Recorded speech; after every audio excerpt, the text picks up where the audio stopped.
네, 방금 들으신 대로 정부가 오늘 오전에 부정부패 척결 관계기관 회의를 열어서 전방위 부정부패 척결 계획을 정리를 했고 논의를 하고 있고요. 검찰은 또 검찰대로 전방위 사정수사가 한창입니다. 이런 가운데 여권 내 친이계는 연일 불만의 소리를 쏟아내고 있지요. 또 국회에선 정치개혁특위가 이제 막 출범해서 선거제도 개선 방안 논의에 착수했는데요. 새누리당 박민식 의원과 이야기 나눠보겠습니다. 검사 출신이면서 또 국회 정개특위 위원이시기 때문에 오늘 다루려는 주제를 잘 설명해 주실 것 같아서 모셨습니다. 어서 오십시오. 네. 먼저 이제 부정부패 수사. 이게 이명박 정부 인사를 겨냥한 게 아닌가 해서 친이계 인사들이 불만을 얘기하는 것이 연일 언론에 나오고 있습니다. 부글부글 끓고 있다 이런 얘기도 나오고 심지어 박근혜 정권은 뭐 하늘에서 뚝 떨어진 정권인 줄 아느냐 이런 말도 했다고 그래요. 이런 분위기 어떻습니까? 당내에서 실제로 그렇습니까? 아니 실제 제가 알기로 그렇지 않습니다. 실제 그렇지 않고 이제 언론에서 뭐 아직도 이제 친이계다 친박계다 이제 좀 싸움 붙이려고 하는 것 같다는 생각이 저는 사실 들고 어떻게 보면은 역대 이제 YS 정부다 또 DJ 정부 또 노무현 정부 MB 정부 또 지금 정부까지 어느 정부 막론하고 부정부패 척결은 가장 중요한 국정 과제죠. 뭐 우리 역사적으로 여러 그런 큰 사건이 있었지 않습니까? 그래서 어떻게 보면 박근혜 정부 들어와서는 오히려 이런 부정부패 척결 이런 분야에서 좀 성과가 적었다. 왜냐하면은 들어오자마자 이제 그 중수부를 폐지했죠. 그리고 뭐 국정원 수사다 뭐 이런 이제 정치적인 사건에 휘말리면서 지난해는 또 세월호 참사도 있고. 세월호 참사했고 검찰이든 경찰이든 뭐 제가 이 정부 들어와서 제대로 된 수사했다는 소식을 못 들어봤어요. 저도 검사 출신입니다만 이제 검찰의 본연의 임무는 부정부패 척결인데 사실 그동안 한 2년 반 동안은 검찰이 제대로 일을 못했다 이런 평가가 있죠. 그래서 이번 부정부패 척결 뭐 정부에서 이제 의지를 다지고 합니다만은 검찰에서 또 발빠르게 행동하는 것을 우선은 이것을 뭐 친이계를 향한 표적 수사다 이렇게 과민 반응할 필요는 없다. 그것은 그동안 아마 2년 동안 3년 동안 이제 많이 그 수사할 자료가 쌓여 있지 않겠습니까? 자연스러운 현상이라고 저는 보고 있고 그러나 그럼에도 불구하고 이 검사들을 칼잡이라고 하지 않습니까? 그렇습니다. 칼잡이들의 제일 덕목은 조용해야죠. 수사를 할 때 칼을 쓸 때 시끄럽게 하면은 사실은 제대로 성과가 안 나옵니다. 그러니까 수사하기 전에 막 나팔 불고 뭐 한다 이러는데 오히려 저는 적당치 않고 특히 정치권에서 좀 자제를 할 필요가 있다. 그래서 제가 솔직히 이완구 총리의 담화문 발표에 대해서는 여러 번 제가 문제 제기를 했었죠. 적절치 못하다고 보시는 거예요? 그렇죠. 왜 그러냐면은 검찰에서 이제 이완구 대표가 뭐 본인은 아니었겠습니다만 담화문 발표하고 난 뒤에 그 다음 날 바로 검찰에서 압수수색을 하고 했지 않습니까? 그러니까 국민들 눈에서 보면은 아 이완구 총리가 오늘 뭔가 지시를 하니까 그 다음 날 바로 검찰이 발빠르게 움직인다.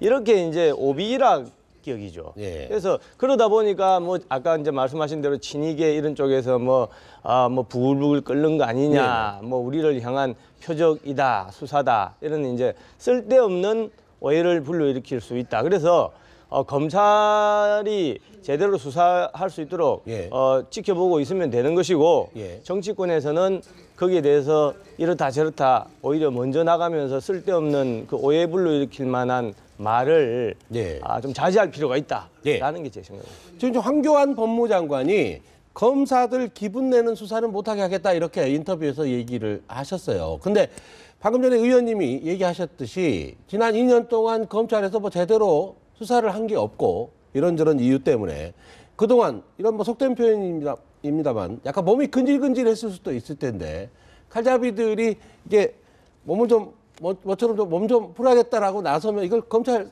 지휘부나 법무부 장관 쪽에서 통제를 할 수 있습니까?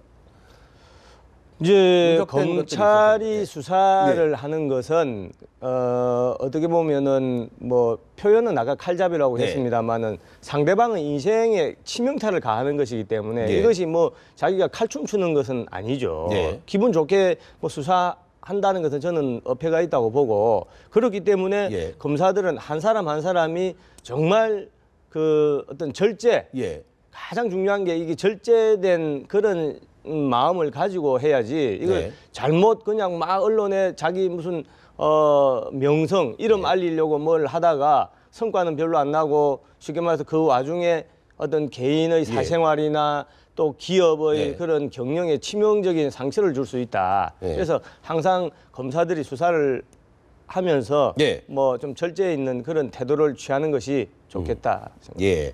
지금 이명박 전 대통령이 친이계 얘기가 나오니까 이동관 전 홍보수석을 통해서 이런 얘기를 했습니다. 부정비리 저지른 사람은 처벌받아야지라고 얘기를 했는데 꽤 여유 있어 보이지 않습니까? 자신 있다 이런 뜻일까요?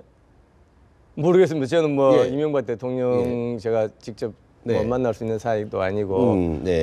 뭐 부정부패 척결은 이명박 대통령이든 노무현 대통령이든 또 우리 박근혜 대통령이든 네. 모두에 말씀드린 것처럼 국정의 최고 책임자 입장에서는 가장 중요한 숙제이기 때문에 네. 이것을 뭐 누구도 거부할 수는 없는 것이죠. 네, 그렇군요. 타이밍과 관련해서 홍준표 경남지사 같은 경우는 이 홍준표 경남지사도 지금 검찰의 선배시지 않습니까? 그렇습니다. 이분도 이제 왕년에 정말 특수통 수사 꽤 많이 하셨는데 임기 첫 해에 했어야지 왜 이제 와서 3년 차에 하느냐. 타이밍 놓쳤다 이렇게 얘기를 했어요. 그런 견해에 대해서는 동의하십니까? 이제 제가 현직 검사 때는 우리 홍준표 지금 네. 경남지사 대선배를 예. 상당히 이제 검사로서 이제 좋아했죠. 아, 예. 그런데 방금 그런 그 코멘트는 저는 좀 부적절한 것이다. 네. 수사라는 것은 물 위 흐르듯 자연스럽게 이루어져야 되는 것이지 마치 우리가 정권을 잡았기 때문에 언제 국정 주도권을 제대로 확보하기 위해서 어떤 사정 수사 사정의 칼날을 가지고 활용을 해야 된다. 네. 무기로 활용해야 된다. 이것은 어떻게 보면 아주 올드 스타일의 그런 고리타분한 네. 적절치 못한 그런 정치 행위, 네. 과거의 스타일이죠. 저는 예. 지금 시대에는 안 맞다고 봅니다. 예. 또 이제 포스코도 지금 포스코 건설도 수사 대상인데 이 포스코 수사가 이루어지면서 주목받는 분이 이제 동료 정치인이신데 안철수 의원이 이사회 의장을 맡았다고 해서 예전에 어떻게 보십니까? 안철수 의원 같은 경우는 이 사안을 봤을 때 법률적으로 책임이 있는 겁니까? 아니면 정치적 도의적 책임만 있다고 보십니까? 뭐 수사를 해보아야 예. 되겠죠. 제가 전반기 때 정무위 간사를 하면서 당시에 이제 대선 국면이었지 않습니까? 당시에 뭐 우리 안철수 지금 저 동료 의원이 대선 후보의 한 분이었기 때문에 여야가 이제 공방할 때 이런 이제 안철수 의원이 당시에 뭐 사회이사다 또 무슨 신주 인수권부 사채를 어떻게 했다 뭐 공방이 많이 있었어요. 근데 지금 기억하기로 사회이사 부분은 사실은 좀 덜 했었는데 이번 보도를 보면서 저도 깜짝 놀랐습니다. 왜 뭔가 하면은 사회이사라는 것은 아시다시피 이제 그 재벌 총수들, 경영진들이 마음대로 횡포를 부리고 전횡을 했다. 그런데 이제 이사들이 있어요. 이사들이 그 경영진을 견제하도록 있지만은 그거는 사내 이사들이죠, 보통. 그 이사들은 제대로 목소리를 못 낸다. 여기에 대한 비판적인 고려 때문에 한 15년 전에 이제 외부 인사들을 영입하자. 뭐 때문에 견제를 제대로 하기 위해서 이렇게 해서 이제 한 것이 사회이사 제도거든요. 견제와 감시가 기본 임무죠. 그렇죠. 그런데 그래서 이제 정말 다른 사람도 아니고 우리 안철수 의원 같은 이런 이제 명망 있는 분들을 모셨을 거 아니겠습니까? 그러면은 그 역할을 제대로 했어야 되는 거죠. 제대로 포스코라고 하면은 포스코 회장이나 경영진이 뭐를 할 때 잘못된 일을 한다라고 하면은 적극적으로 나서서 제동을 해서 이것은 회사를 해치는 일이다. 또 주주나 채권자들의 이익에 반하는 것이다. 그래서 안 된다. 이렇게 강력하게 제동을 걸었어야 되는데 현재까지 언론에 난 걸 보면은 상당한 무슨 연봉이 어떻다, 스탁 옵션이 어떻다, 뭐 1등석 뭐가 어떻다 이런 상당한 혜택은 받았음에도 불구하고 그에 걸맞는 사회이사로서의 역할, 그 사회이사 중에도 이사회 의장이었지 않습니까? 그런 역할은 별로 한 것이 없는 것 아니냐. 이제 그래서 저도 약간 실망이고 수사를 해보아야 되겠습니다만은 안철수 의원 쪽에서는 당시에 회계기관이 제대로 다 검사를 한 것이다. 절차상 문제가 없다. 근데 그거는 저는 아니라고 봅니다. 왜 그러냐면은 보통의 회사 경영진도 회계 검사 다 받거든요. 그럼에도 불구하고 나중에 뭔가 뭐 분식 회계가 있다, 무슨 문제가 있다 해서 다 이제 감옥 가고 하지 않습니까? 그래서 대법원에서도 그런 사회이사들도 실질적으로는 매일 출근해서 일은 하지 않지만 손해배상 책임을 같이 져야 된다. 이런 대법원 판례까지 나와 있어요. 그래서 이런 부분은 이번 수사에서 사실은 정치적으로 뭐 야당을 공격한다, 여당을 뭐 비호한다 이런 차원이 아니라 그 부분도 반드시 짚고 넘어가야 될 중요한 대목이라고 저는 보고 있습니다. 알겠습니다. 또 이게 좀 주제가 좀 다른 거긴 합니다만 이병기 청와대 비서실장이 청와대에 들어간 이후에 분위기가 좀 많이 달라졌다, 좀 부드러워졌다. 그런 얘기가 저도 실제로 청와대 주변에 있는 분들한테 얘기를 들어요. 이 이병기 비서실장 역할에 대해서는 어떻게 평가하십니까? 이제 그 전에 이병기 비서실장이 전임 국정원장이지 않습니까? 제가 마침 정보위원회 위원입니다. 지금도. 그래서 이제 청문회 당시 때도 뭐 언론에 다 공개되었습니다만은 깜짝 놀랐죠. 뭐냐면은 박지원 의원 같은 분도 나서서 아주 칭찬을 칭찬했어요. 하는 정도로. 그래서 그 당시에 여야 의원들 이구동성으로 이렇게 거의 문제가 없는 그런 후보가 참 있냐 그런 기억이 나는데 이병기 우리 지금 비서실장은 아시다시피 외교관이면서 또 이 정치 쪽에 또 상당히 그 인맥이 넓죠. 그래서 그런지 이제 과거에 우리 김기춘 비서실장님은 좀 아주 반듯한 이제 법대로 원칙대로 FM대로 하는 스타일이라고 하면은 이제 예컨대 박근혜 대통령이다라고 하면 오로지 박근혜 대통령을 위해서 모든 것을 이제 밑으로 다 전달시키고 쉽게 말해서 명령하는 그런 스타일이었다라고 하면은 헤어스타일부터 벌써 머리카락 한 올 흐트러짐이 없지 않습니까? 그렇습니다. 이제 FM대로 딱 하는 스타일이라고 하면은 우리 이병기 지금 실장님은 좀 오히려 밑에 쪽에 사람들의 의사를 좀 이렇게 좀 풀어주면서 한번 알아서 좀 잘 해봐라. 나는 좀 비껴서 있을게. 라고 하고 아마 자기는 좀 굳은 일, 좀 표시 안 나는 일 이런 거 조용하게 이렇게 어디 가서 좀 서운한 사람이 있으면 좀 다독거려주고 이런 스타일로 우리 정치권에서는 알고 있고 그래서 아마 우리 박근혜 정부의 성공을 위해서 저는 이번 비서실장은 정말 적임자를 잘 선택했고 그래서 기대를 많이 하고 있습니다. 그렇군요. 지금 현 정부가 출범 이후에 뭐 인사 참사다, 뭐 인사 파동이다 여러 가지 인사와 관련해서 말이 많았는데 제가 아는 한 지인은 뭐 박근혜 정부를 그렇게 지지하는 분은 아닌데 이번 이병기 실장 인사만큼은 잘한 것 같다 그렇게 얘기를 하더라고요. 뭐 야당 의원들도 그렇게 뭐 극찬을 할 정도니까 이제 그런 기대에 부응해서 우리 이병기 실장께서 제대로 한번 소통하고 또 화합하는 그리고 또 성과를 또 보여주는 그런 한번 비서실장이 되어 주시기를 기대하고 있습니다. 자, 이제 국회 정치개혁특위 이제 구성이 돼서 위원으로 참여하고 계십니다. 가장 시급하게 해결해야 될 문제가 어떤 겁니까? 이제 정치개혁특위라고 하면은 쉽게 말하면은 이제 이런 거죠. 우리가 이제 정치를 하는 데 있어서 어떤 도구가 필요하다. 그런데 어떤 뭐 규칙도 필요하고 또 사람도 필요하고 뭐 집도 필요하고 뭐 여러 가지 필요한 돈도 필요하고 그런 어떤 툴이죠. 그런 툴을 다루는 이제 위원회인 거죠. 근데 이것은 이제 어떤 규칙을 다루는 거기 때문에 사실은 조금이라도 자기한테 유리하려고 규칙을 만들고 싶어 하는 것이 사람들의 본성이죠.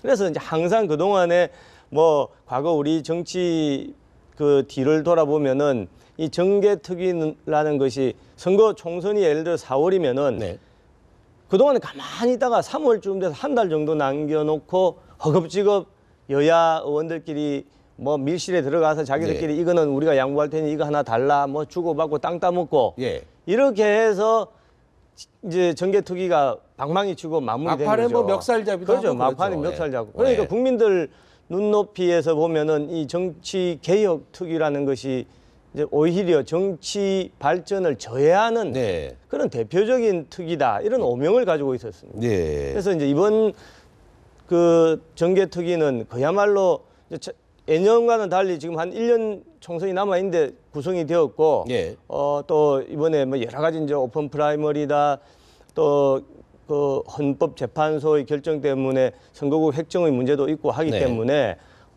하여튼 기왕의 예년과는 다른 전혀 다른 면모를 보여줄 것이고 또 그렇지 않으면은 뭐 국민들로부터 철저하게 외면받을 수밖에 없다. 그런 각오를 하고 있습니다. 지금 이제 선관위가 내놓은 안을 보면 권역별 비례대표제가 핵심인데 이게 지역 당적 해소하는 데는 상당히 효과가 있다라고는 합니다만 현실적으로 여야가 받아들일지에 대해서는 좀 의구심을 갖고 있는 분들이 많습니다.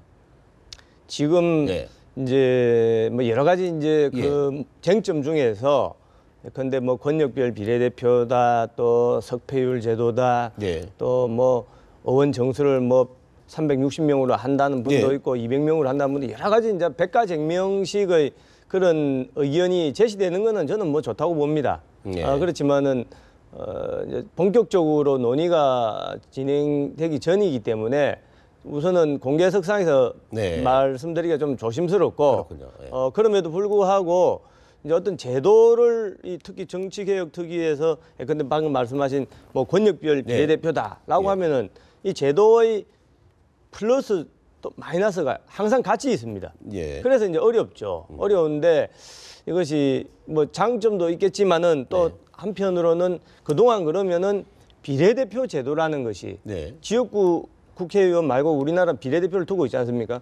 그러면은 그동안 지역구 국회의원은 어떤 평가를 우리가 할 수 있고 또 비례대표 국회의원에 대해서는 어떤 평가를 할 수 있는지 여기에 대해서 우선 한번 평가 작업이 전제된 뒤에 이것을 보완하는 제도가 뭐가 있느냐 이런 식으로 가는 것이 이런 순서다.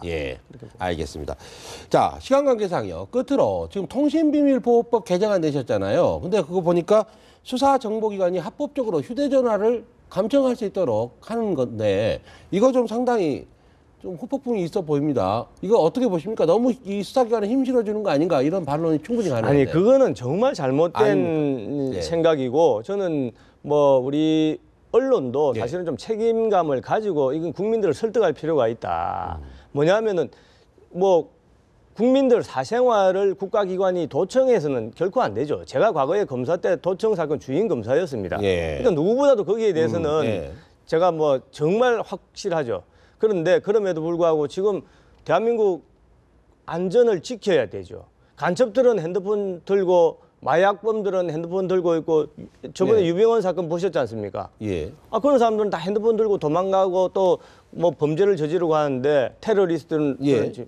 근데 그걸 잡아야 되고 체포해야 되고 또 우리 국민들 안전을 지켜줘야 될 국가기관은 아직도 한 몇십 년 전에 유선전화 들고 한다는 게 말이 됩니까? 말이 안 되는 거죠. 국정원이 국민들의 사생활을 침해해서는 안 되고 그런 확실한 장치를 마련하는 한편 또 한편으로는 본연의 임무를 제대로 수행할 수 있도록 무기를 주는 것이 당연하고 미국, 일본, 프랑스, 영국 세계 어느 문명국가에서 이런 합법적인 감청을 허용하지 않는 나라는 한 군데도 없다는 점을 꼭 말씀드리고 싶습니다. 그렇군요. 이 법의 취지는 충분히 이해하겠습니다. 자, 지금까지 새누리당의 박민식 의원이었습니다. 고맙습니다. 고맙습니다.